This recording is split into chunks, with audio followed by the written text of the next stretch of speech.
Javier's is the coolest shop in San Antonio.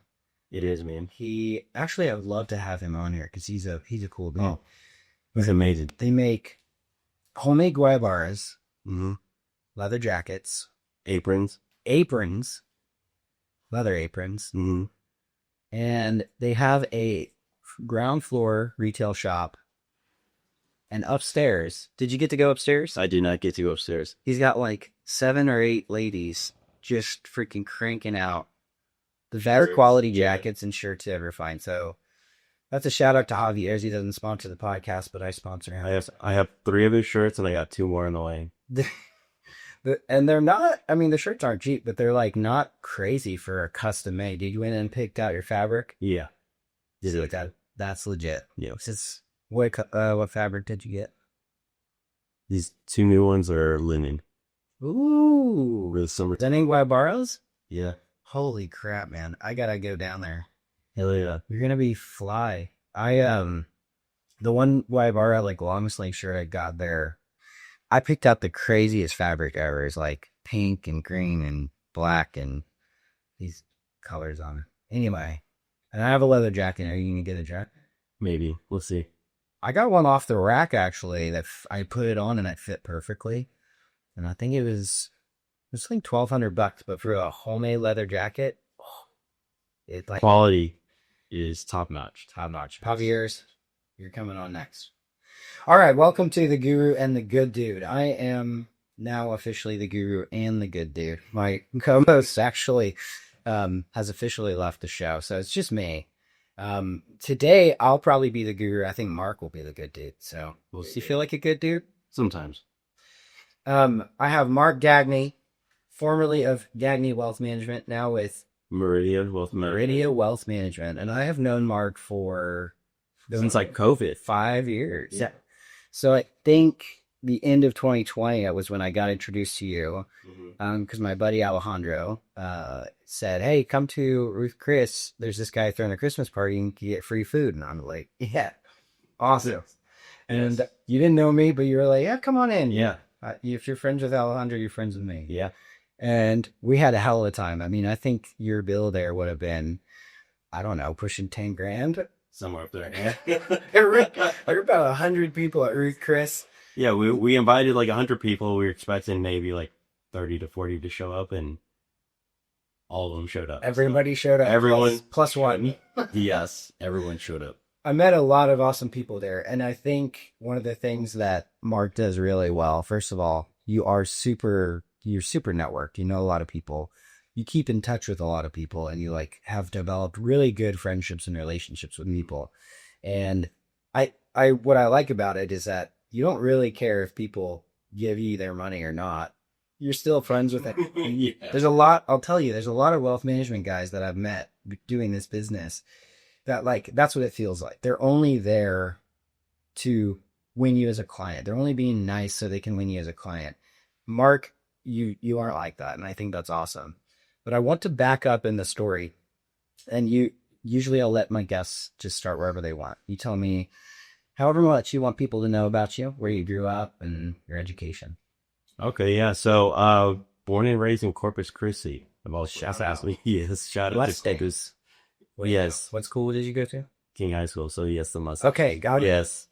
Yep. And I would say that how I got into the wealth management business was my dad was in the wealth management business, started in the mid to late 1980s, around that time, and did that from there on out. And, in high school, during the summers, I would, didn't have a job, but I'd go play golf in the morning. And then when I'd get done, I'd just go hang out at his office, and he'd just start putting me to work, right? Like my dad was not really tech savvy, so he had to get an email sent out or scan something or anything like that. He'd have me do it. So from there, that's interesting because in high school I was baling hay and working as a janitor. you were helping your dad with wealth management, finance. So what's something he taught you like in high school that stuck with you? man, That's a really good question. I mean, he's taught me a lot, right? Especially about the business. One is communication, providing great service, and a lot is even which I consider still my weakness is um, like understanding people, right? Like body language, how to read people. That's still my weakest point, but he's very good at that. Yeah. He's very good at understanding and reading people. Like, you know, what just trying to understand where they're coming from, what they're really saying without saying certain things, right? Yeah. He's very good at that. Yeah, we actually were in a meeting together a couple months back, and we'll get to why, but we met your dad. I've met your dad before, obviously, at the Christmas party, but I didn't interact with him. And one of the things that stood out to me was he has like a really gentle but commanding presence. So like when he speaks, people listen. Yeah. But he's also not like overbearing or like egotistical. He tells great stories and he relates to people really well. Like in that respect, like you just said, like understanding people, what their needs are, how they're feeling. But he has a way of like Understanding like where Yeah. people come from, and Yeah. so he taught you that. a little bit, yeah. I mean, again, that's still my weakest point, right? Even though, like you said, I have a lot of friends and all that stuff. I still consider myself a little socially awkward at times. Yeah. I think you managed pretty well, but yeah, at least you're aware. I am aware, We know plenty of socially awkward people who are not aware. yes, but I am aware of that. So Yeah. Yeah. Okay, so you start working with your dad in high school, helping him with the tech side of things. yeah, and so then from there, like he just take me on the meetings with clients, and that's where I got to know his clients since high school, and even some of his clients before them, because a lot of them are ranchers, and they would always invite us to go hunting on their properties, right? And me being in elementary school or middle school, it's like, sure, I'll go check out, look at some animals and stuff like that, and it was a really good experience, and that's just how I got to know some of his clients early on, and I think my dad said there was one time, because at the time a lot of his clients were out of town. So he'd go and drive and meet with his clients, and one of them asked, like, what's going to happen to my money if something happens to you while you're traveling? Like, he had no backup plan. So he kind of started to groom me to get into the business early on too, without me kind of knowing it. So Yeah, he kind of needed your support. yeah. Plus, you knew all of his clients. How many clients would you say you had back then? Oh man, it's weird. He has like, I would say 150 to 175 clients right now. Yeah. And it was interesting because he goes to this small ranching town, and it seems like everyone is related there. So it's like one household, but you got like almost 200 people. So you just need to recruit.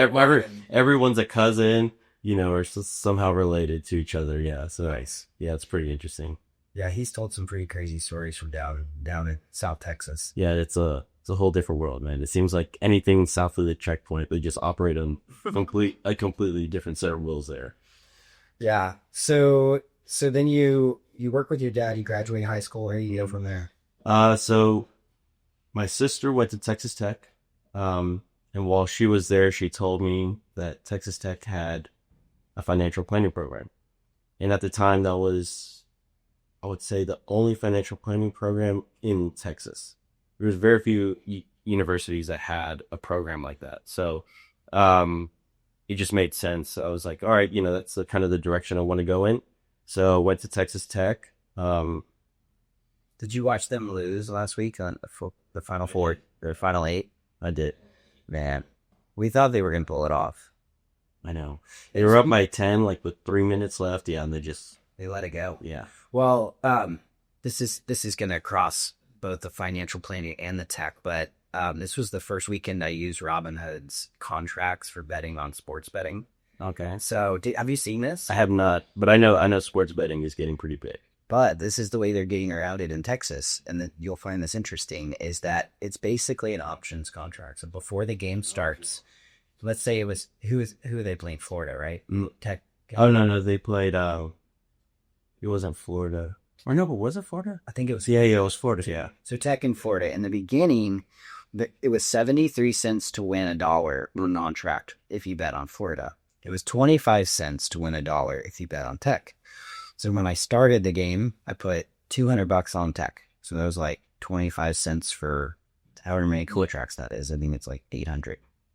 And during the game, the contract price changes. So when tech went up, those contracts went to 90 cents.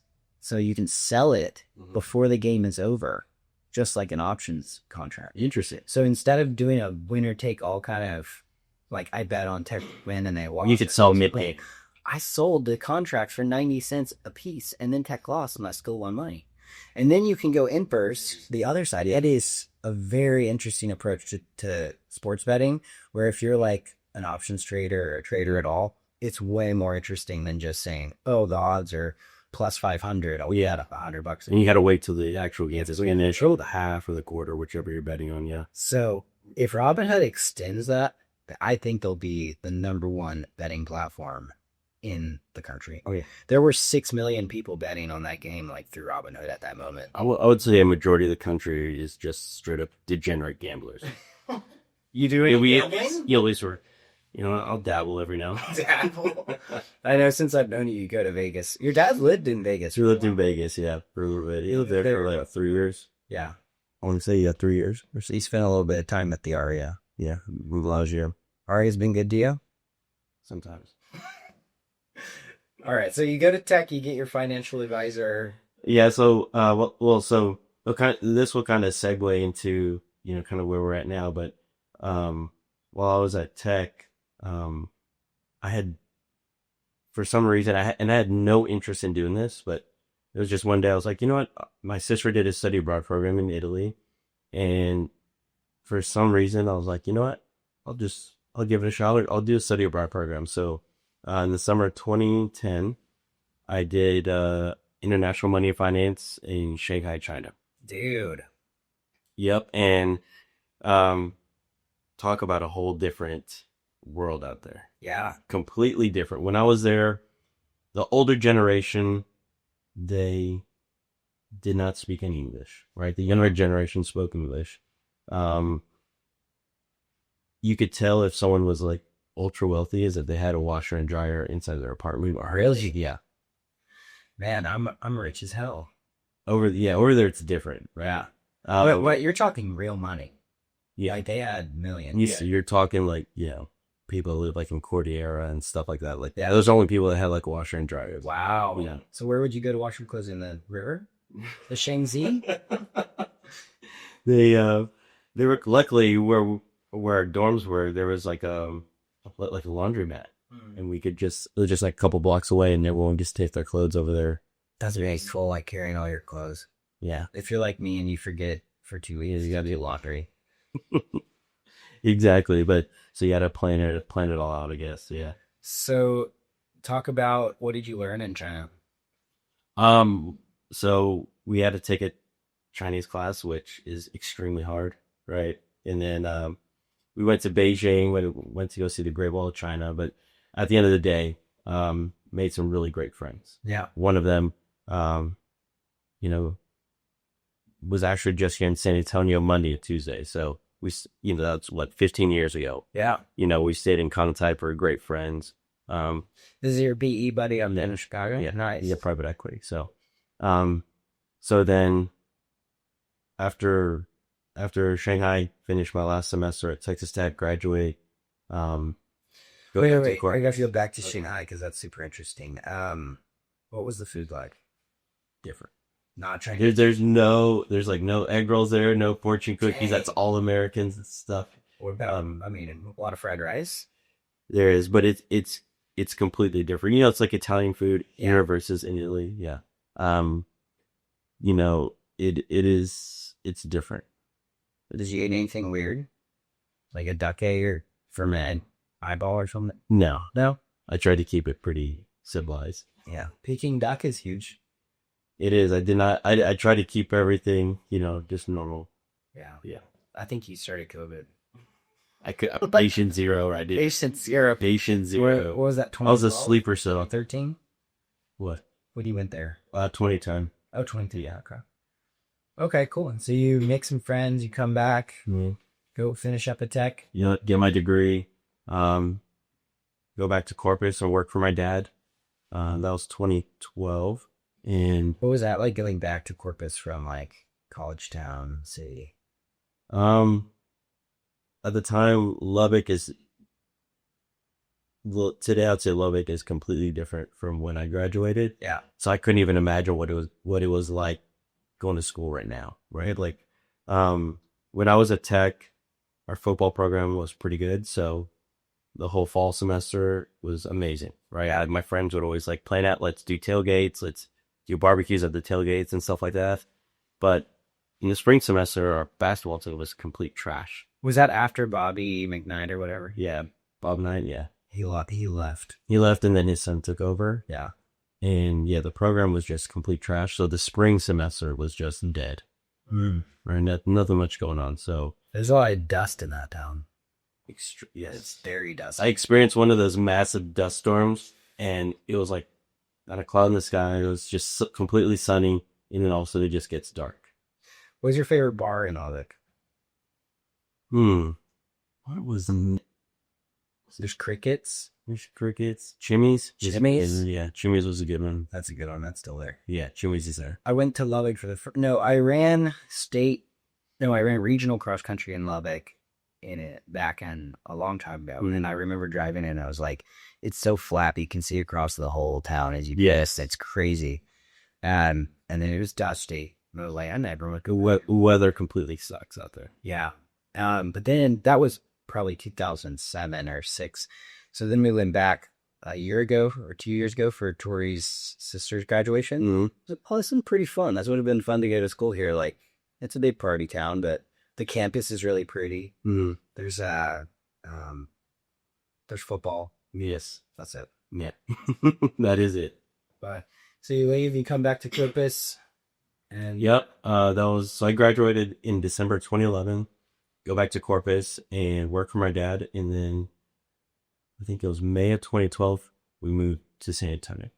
oh, okay. Yeah. So we Way after you went down there. Yeah, we've been talking about it for some time, just because there's not much opportunity and stuff going on in Corpus, right? I tell everyone that in Corpus, everyone there is just a 9 to 5 mentality. There's really not much opportunity to be an entrepreneur. Sure. So San Antonio is completely different. I always felt like there is or there should be a lot of opportunity in Corpus where like downtown is cool, man. And I remember going through there like in the early 2000s and thinking, like downtown could be really freaking cool. It's right by the bay. There's water. There's nice houses along Ocean Below or Ocean Drive. And but then like one street over, it's just abandoned house after abandoned house. Yes. And it's probably because of weather or hurricanes or whatever. Like there's got to be something going on, but I think it could be so cool and there should be more economic opportunity there. Oh yeah, a lot of potential, but yeah, It's never taken off. nope. Okay. Yep. So in 2012 we move up here and haven't looked back since, man. And so yeah, that was 2012. So we've been here for 13 years now. Yeah. Met some great friends, honestly, built a great network.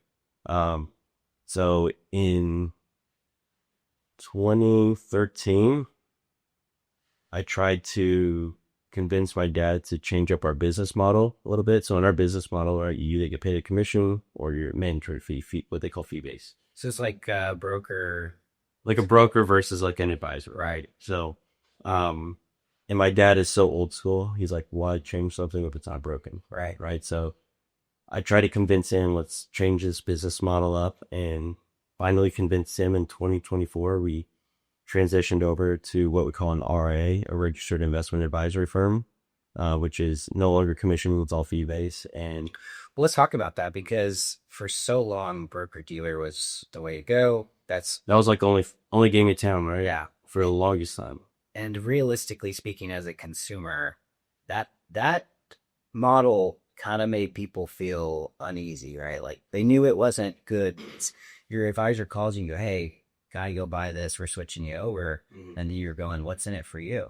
It's like, Yeah, it's like we commission. yeah. I mean, back then that was just normal, right? But then, the industry changes and everyone started charging a management fee rather than going commission. And at that time, you could already see where regulations were starting to push people more towards the fee-based side.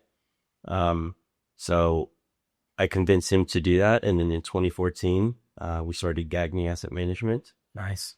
Um, and again, haven't looked back since. Was it easy to switch your clients over? Did you keep most of them? Yes, just because we just had that relationship with clients, right? Our data is built and they trust us. It's like kind of whatever we say, they're on board with it. And now when they win, you win. Yeah, Like we're already same boat, you right? could connect. You could get a commission for a deal that Lost money. loses them money and doesn't matter. You got paid. Yeah. And now if they lose money, you're losing management. I lose a job. You lose a job. Yeah. Yeah. How much do you like Wolf of Wall Street? It was an entertaining movie for sure. You ever pump and dump? You know?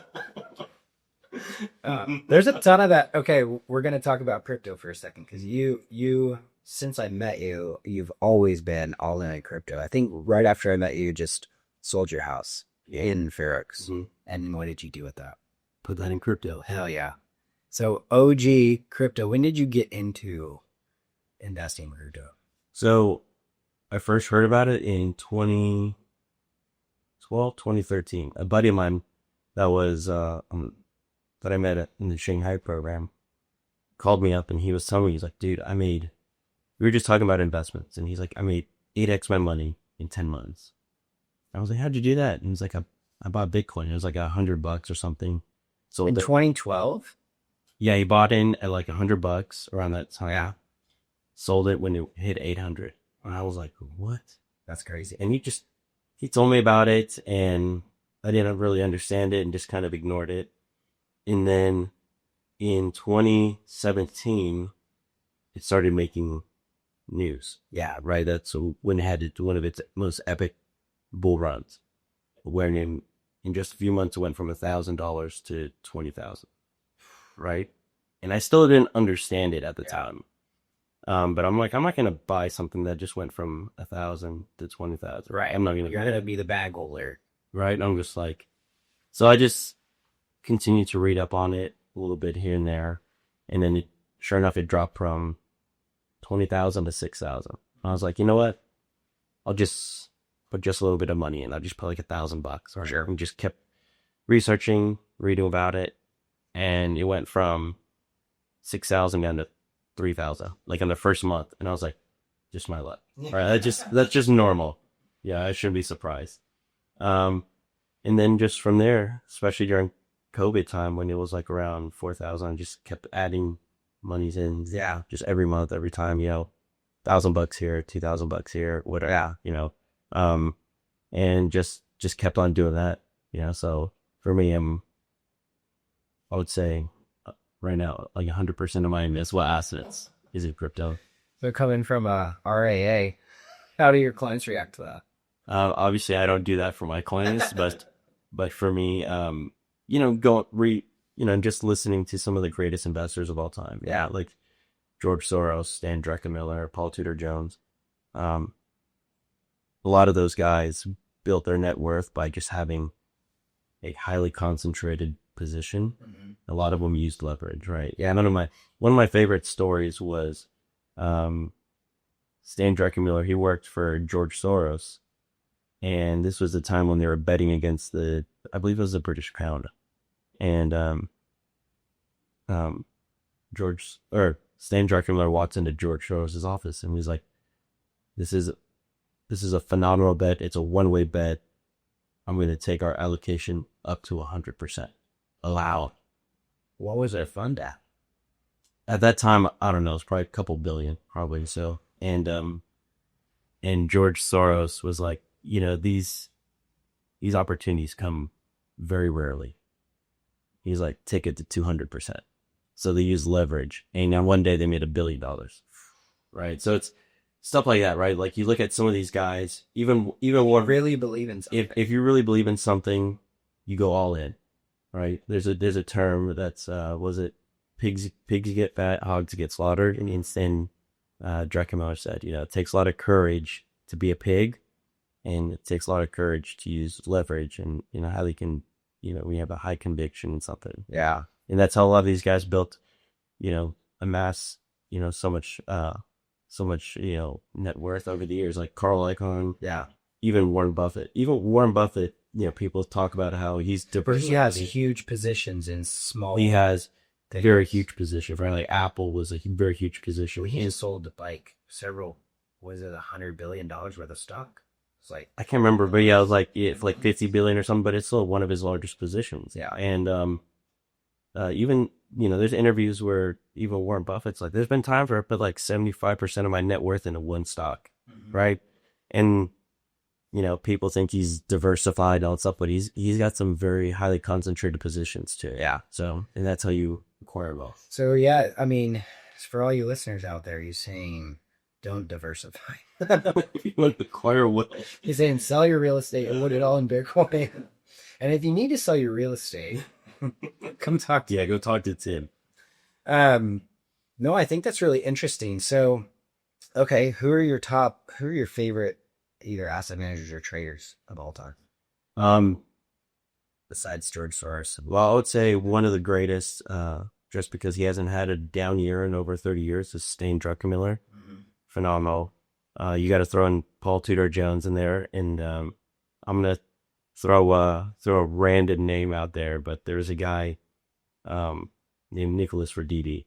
I heard an interesting story about him. He also had a massive bet, betting against interest rates. Interest rates would fall using options and leverage. And he was on vacation on some beach somewhere, and that position, I think, in just a short, just a couple of months, doubled.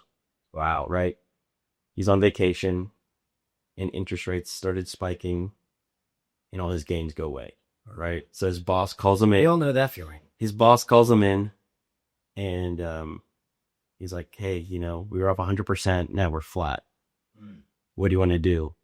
And he just told his boss, let's double the position, and then just goes back on vacation. Skulls. At the end of the year, I think his bonus was like a couple $100 million. And retired. He lives in the Cayman Islands now, apparently. So he's also one of the greatest. What do you think of Cathie Woods? Cathie Woods is I would say she's kind of like the Elon Musk of our industry. Yeah. It's like you either have a lot of people who believe in her, and then you just have a lot of haters. Yeah. We know. But she had a bunch of good plays early on. She did. She started making it. Her Tesla plays were insane. She had a bad NVIDIA play. She sold it way too early. Yeah. Yeah. Yeah, they had a crazy run in the last 6 months. Apparently, I think you were telling me this is like every single employee at the NVIDIA is now millionaires 10 times over. Oh, yeah. Because they got so much stock. Yeah, I think for employees, their stock buying program is ridiculous. They get in at the lowest price over the last 24 months. And then I think they get a 15% discount on top of that. Oh my God. I wish I knew anything about semiconductors. Oh man. Yeah. I don't even know what they do except for mining Bitcoin and I have a friend in Austin who works for Charles Schwab, and he was he runs into guys that work in NVIDIA, and he's he got $20-30 million in stock, and these are just regular employees there. Yeah. They're working HR. They're 30 million. Yeah. Exactly. Okay, so Cathie Woods, what do you think about the senator, Nancy Pelosi? She's also a very good trader. What do you think about probably the best? The Nancy Pelosi ETF is, or no, there's not an ETF. There's just there's a Jim Cramer. There's a Jim Cramer inverse ETF. Inverse ETF. Yeah, I just put my money on that. So whatever Jim Cramer says to buy, they just short, and whatever he says to sell, they buy. Yeah, pretty much. He's got a pretty good track record of being wrong. He does. He lost his license to trade on Enron, I think. I can't remember. I think he was one of the guys that put everything on Enron, and then they crashed. I could be wrong. I'm pretty sure he had something like that blow up. He called up. He made a horrible call on Bear Stearns. He was Bear Stearns is in great, financial shape, and literally 3 days later, that filed bankruptcy. Yeah, they bailed out Oh like my JP God. Morgan. They're like $1 trillion company. Oh You no. know. They're in great shape. Yeah. Okay, so that leaves who did who's the other trader that against? Oh, there's Jim Chanos. He shorted Enron. Um. That's the one that shorted that from the Big Short. Oh yeah, there was a couple of guys there. What's his name? There was Michael Burry, Michael Burry. He's unhinged. Kyle Bass. I got to meet Kyle Bass at an investment conference years ago. Very smart guy. Yeah. Um. But Michael Burry, you follow him on Twitter? Sometimes. He's crazy. John Paulson made I think in 2007 he made $3.5 billion personally betting it's a real estate market. Wow. There's Dave Tepper, who I think made $5 billion in 2009. Yeah. Buying the banks. They were on the U.S. recovery. So, yeah. You like money? No. Um, It makes the world go round. Yeah. Yeah, it's nice when you have it. Yeah. And it sucks when you don't. But it's not what everything's about. It's not what life is about. It's funny though, because I feel like in our group of friends, like there's a lot of people who have good money and then are smart, good investors. Nobody ever really talks about it though, which is great. Like we're just cool friends. Like we'd rather talk No about. one cares if you're worth, No, yeah, $50 million or 50,000. Exactly. No one cares. And as much as people in the group like love cars and they love drive-in and they love nice cigars and the whiskey, it's like, no, they don't care if you all like it. Let's still be friends. Yeah. Yeah, they're good people because there's a lot of people that get wealthy. I feel like especially people that are either born wealthy or just come into money like randomly. Yeah. Can be really shitty about it. Yeah. Yeah. So like all the people, I love that the people that we know really well, they're all hard workers. Yeah. They own their own businesses and they dedicate so much time and energy to that. And I think that's what makes people interesting. It's not just having money. Like that doesn't make you interested. Yeah. It's like what you're passionate about, what you care about, the relationships you build. Mm-hmm. So anyway, I just wanted to point that out. So moving forward, we're going back to your story now and did a tangent, but moving forward from you come back, you guys switch over to the RAA. Mm-hmm. Couple things, that's 2014. Mm-hmm. So you got a few more years to make up. What happens after that? What happens after that? I would say I had an interesting hiccup in 2015. I get a referral. This is a great, I guess experience, right? So I get a referral from a client. And it's this kind of older couple. And ultimately, they wanted to move their assets with us. This other investor finds out about this happening and files a lawsuit against me. Oh wow! Claiming, yeah, I'm not gonna say that you punched him. I'm not gonna. You can look it up, but I'm not gonna say the guy's name. But it's a pretty big investor here in town. Yeah, he will try to get me for like $1 million, breach of contract, breach of confidential agreements, and never met this guy, ever said a word, and just started hitting me with lawsuits. Wow. Yeah. He was throwing the book at you. Oh yeah. Did you panic? You're pretty young at the time. I was 25. Yeah. And I was like, what is this? Like I'm getting served. Not only that, and how I found out was I got a call from someone that worked for the newspaper. Mm. And he was on my birthday. Your 25th birthday? On my 25th birthday. And he calls and says, hey, I just want to get a comment about your lawsuit with this guy. And I'm like, what are you talking about? I'm like, where did you get this information? He's like, oh, it's in the courthouse. It just got filed. And I was like, what? So let's click on the draw. So obviously he knew it was my birthday. I get back home. My mom and my sister just showed up from Corpus. And right as they showed up, I got served papers. Yeah. That's brutal. Oh yeah. And it took well over 6 months. Yeah. He hired two different law firms. Post and No, I didn't have to do it. I could tell you, he hired two different law firms. He hired like, he flew in 6 attorneys from New York. what? Yeah. And they didn't go, this is crazy? And they knew drug me. Yeah. Did you hire an attorney? Had to. Yeah. Yeah. Dude, that's crazy to be that young and like you don't. Oh, yeah. You didn't do anything wrong. Obviously, got dropped. I mean, yeah, it's like even my attorney's like, okay, going through this, and then he's like, I'm not understanding this. He's like, where's your confidentiality agreement? All this other stuff. I'm like, I've never met this guy. Yeah, I never said a word to him. it's just grasping at straws. Yeah, and I was just like, yeah. So, But it was because of that client that came over. yeah, Oh, and he was just mad that you stole him or you got him. he was mad because I was asking certain questions. Yeah. Okay. Yeah, and they were asking him those questions, I guess, and he found out, and yeah. Wow, that sucks, man. But yeah, so like life lesson, you know. And then so a few years later, my buddy from Chicago calls me. This is 2018. He's working in Boston for a large private equity firm, and they're looking at buying a very large wealth management firm. So he calls me. He's like, "What are you doing to like grow your business and all sort of stuff?" And I'm like, "I'm just trying to, network, pick up, meet new people, pick up assets and stuff like that." And he was like, "Stop what you're doing and just focus on acquisitions." And I was like, "What?"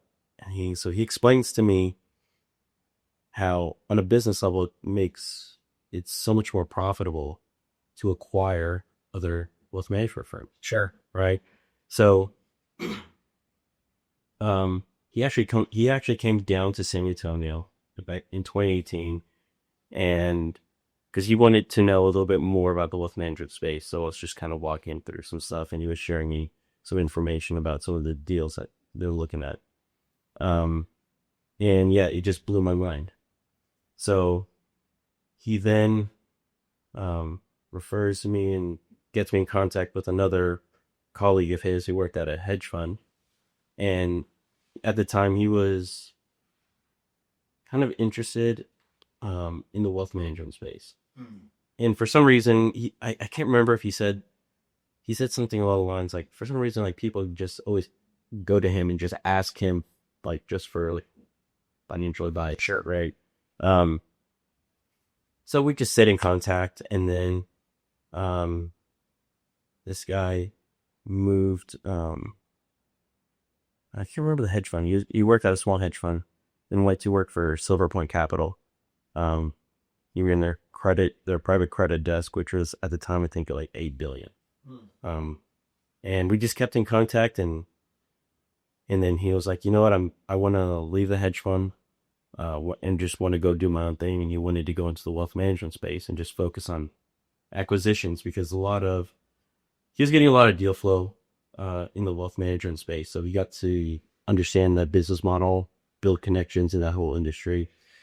I want to touch on something really quick, because you said your friend called you and said that you like drop everything and focus on acquisitions. And I remembered something you told me before was that on average, most wealth management companies add 2 or 3 clients a year. I think, yeah, that was like the industry average. Industry average. Where if you are doing acquisitions, on average, how many new clients are you acquiring if you can complete one in 12 to 18 months? So I could tell you this, of the larger firms, they spend a majority of the time doing acquisitions. Very little organic growth. So yeah, so yeah, a lot of them just focus on acquisitions. So for instance, if you have 200 clients, you go get another guy with 200 clients, you buy his book of business, now you have 400. Now, of course, it costs you more than an organic acquisition, but it would take you 100 years at 2 to 3 per year to do the same acquisition. Exactly. Yeah. Right. Okay, so you start focusing on that. What happens? I try to. So when my friend Anki in Chicago told me about this, like in 2018, I talked to my dad, and he even talked to my dad about it.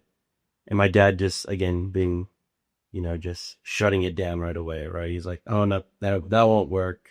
It's too hard because we've had a couple of opportunities to buy other firms, but it's just, the deal just never went through, right? For different reasons. Um, so my dad's like, that's not going to work. Um, so I was like, okay. Um, I was like, all right, that's cool. So then again, talking to my friend in New York who worked at Silver Point, he was like, I want to get into the wealth management space to do acquisitions. He's like, I see how much money is being made there. And plus, he's on the private credit side. So private credit, you're just going to earn like, right now, like 11%, 12% around there. But the equity is more valuable. So he wanted to just go off and do his own thing. He's a small business owner. He's got, I think, 5 restaurants now in New York, as well on top of that. Um, so he ends up leaving his hedge fund. We end up doing a deal together, and then from there, he's just a machine, man. He just takes off, raises capital from private equity. So far, he's done like 5, 6 transactions, acquisitions, and that's just the last 18 months. We probably got now more than 15 in the pipeline that we're working on. He's built a great, team around him, board of directors. So that's where it's at, man. I know, Joy, when we talked about this about 6 months ago, you had mentioned the goal is to get to like $1 billion in assets under management. That goalpost has moved a lot. Yeah. It's moved a lot. I think you were surprised how quickly you got there. Oh yeah, just we have weekly calls, and it just every week he's like, oh, we got another LOI signed by this firm, so nice. We're gonna start digging into it, and it feels good about certain acquisitions and things like that. So yeah, it's the goalpost has moved quite a bit. So let's put it this way: let's say I'm a private, I own my own company. I got a couple hundred clients. I got maybe 50 or 100 million in assets under management. And I'm making a good amount of money, maybe like, $1 million a year, net. Why would I want to sell to you? Why would I want to get acquired? So that's a good thing, right? Like I've had this conversation with my dad before, and even for me, like, for advisors, like a lot of the time, like they're just focused on the only way to grow their business, right, is just through organic growth. Right. But now you see you can grow your business exponentially through acquisitions. And in our industry, there's a certain threshold where, yeah, you're, let's say $50 million book of business, right, in terms of assets under management is probably worth, I'm just going to throw a number out there, 5 times EBITDA, operating, income. But once you scale up, you're now seeing some firms on the larger end go north of 20. Wow. 20 times, right? So on a business standpoint, if a larger firm acquires you, it's just an multiple arbitrage opportunity for you, right? You don't have to sell your whole business, but your business being attached to a larger platform that's worth, let's say, 15 times multiple, right? Yeah. That's a 3x, 5 to 15. That's a 3x arbitrage multiple, right? And a lot of people a lot of advisors we talk to are unaware of these things going on in the space because the majority of these acquisitions are just being done by very few firms. Yeah, so let's break that down for a second, because there's a great book out there, by the way, that I've been talking about for the last 6 months, which is Brad Jacobs' How to Make a Few $1 Billion. And he breaks this down really succinctly. He's had $5 billion companies that he sold.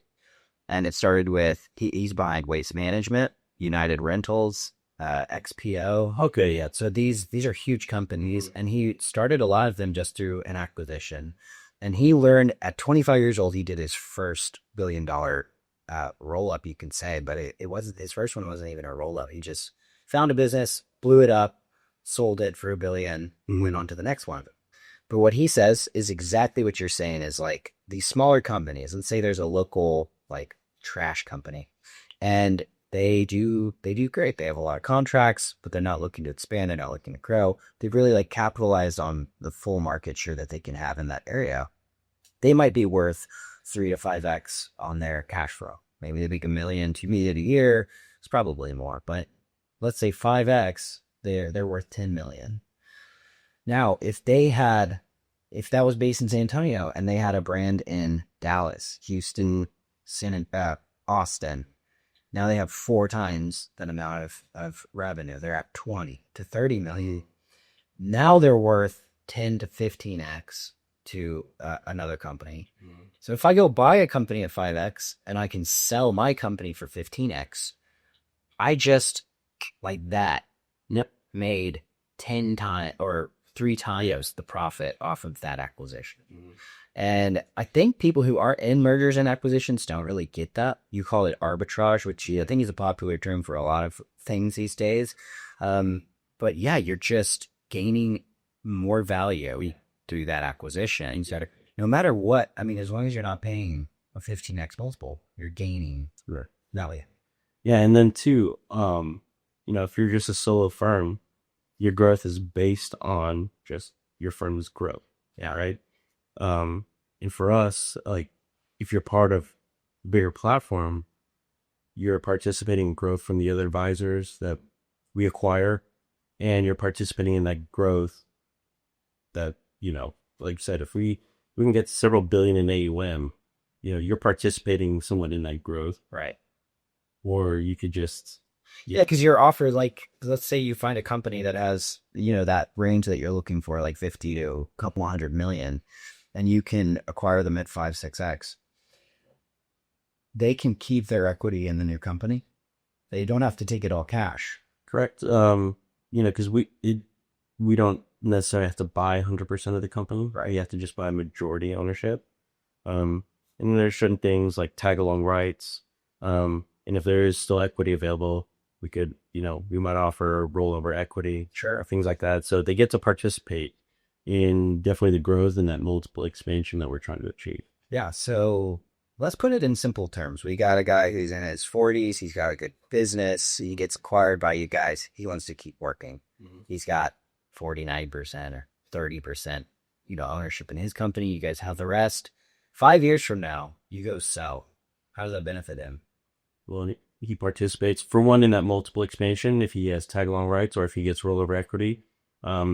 He has ownership in the business. Yeah. Right? So, like, if the value of our business is, let's say, $10 million, you sell for, 50 million as an example, whatever that number may be, he has a certain percentage in that. So he not only keeps making money by working and adding to the value of his company, and his equity is growing at a much faster rate than where he'd just be by himself. Yeah. Which is really, I mean, what you're talking about, like when these guys have mom and pop or smaller family offices or wealth management offices, they're so busy managing the day-to-day of that business and their clients. It's almost impossible for them to step away and say, I'm going to go acquire another 200. Oh, 300 takes, it's very difficult. And at your company, people can join in, and you guys are actively working on these new deals, actively growing the value of their brand and their business and their value. Let's just call it their real value on the market. And in 5 to 7 years, they can retire. Yeah, use it. Yeah. So the point is, these people need to be getting into this now if they really want to participate in that big roll up. Yeah, exactly right. Like you want to get in on Facebook when it first started, or do you want to get in after it IPO? Yeah. Right. Yeah. Do you guys think you'll take that public before you sell? I don't know. Yeah, that's a good question. I mean, my business partner, just because of his connections in the hedge fund world, like, he's got great connections with these boutique investment banks that specifically work on deals in the financial services industry. So always constantly feeding us deals. He said he's got a great connection with private equity, so we were able to raise capital. So, I mean, that's one thing too, is finding the right partner, right? You can find a partner, but if he doesn't have those types of connections, like it's, you bring on a partner where it's, it's just, no added value, I guess. Right. So, And he's done acquisitions too. So, and he's done some pretty big deals. I think his last big deal, like the hedge fund he was with before he left us with Peloton, I was like, I don't know, a few $100 million or something. Black all the time. Extended a line of credit. Oh wow. Okay. Yeah. So that heavy hitter Yeah. knows what he's doing. Yeah. So he's he's just been rolling and going. I'll be spending about a month in New York in the summertime. Yeah. So yeah. So it's pretty interesting, man. I mean, hard part is, try to find, the capacity for the growth, right? Like, Right. as we're doing more acquisitions, we're gonna have to hire more people and things like that. So, some of these deals could take 6 months. Some of them could take 2 to 3 years. Wow. Okay, we're gonna do a rapid fire question, just to get to know you a little more, and then we'll call it a day. Okay. All right. Favorite car? Oh, my ultimate favorite Porsche Porsche GT3 Touring PDK. Favorite watch that you want to own? What's on your watch list?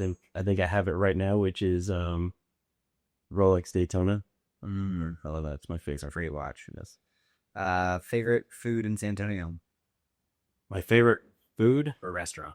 Okay. Well, my favorite food is sushi. So, man, I'd say Did Chica just make the cut? Chica might have made the cut. Man, That's an experience. I keep telling people It's good. don't sleep on Chica. Yeah. It's so good. Yeah. All right. Favorite vacation spot? Oh man, Las Vegas. All right. What's your game in Vegas? Craps. Really? Yeah. I thought you were a blackjack dude. Oh no, I love craps. Yeah. And last but not least, what's the favorite country you visited? My favorite country I visited. Oh, I really haven't traveled much abroad, but I mean, the only thing I would have to say is probably the Philippines. Yeah? Yeah. What'd you like about it?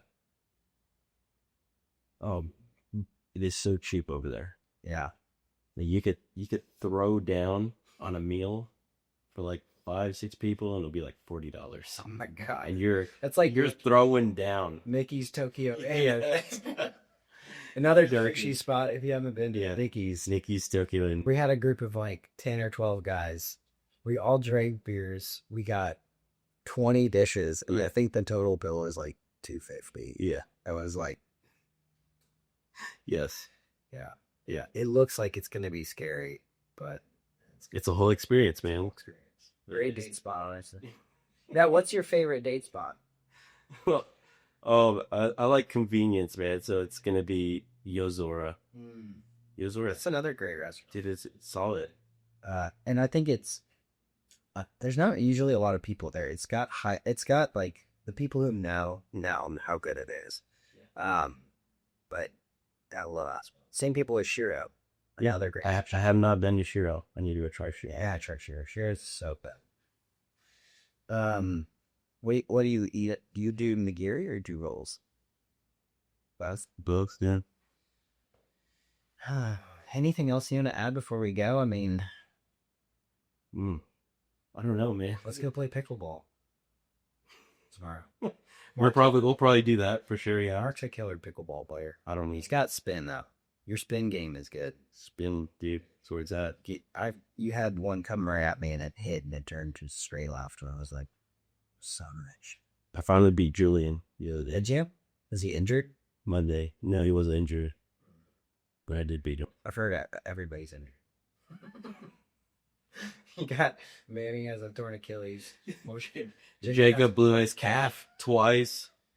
You can't get these old people on the pickleball court. It's this game for old people, and these guys keep blowing out their knees. And Julian has to put on 2 knee braces, 2 elbow in a back brace. But he's smashers. You should just take it easy on court. Oh man, and he gets pretty competitive too. He does. Oh yeah. He'll hit it right at your head. Just fun. Yeah. Well, Mark, it's been good talking to you, man. Well, it's good talking to you, Tim. What's your Instagram handle? People want to follow you. At Marc Gagni. It's Kaiser Soze. That's the name, yeah. His name's Kaiser Soze with a picture of George Bush as a gangster. You got that. That's a great picture. I love it. I don't know why, but I love that. Well, it's been fun, man. It has been great. Thanks for tuning in to the Guru and the Good Dude, and maybe we'll have you back in a couple months and see how those acquisitions are going. Yeah. Give you a little update for sure. All right, signing off. All right.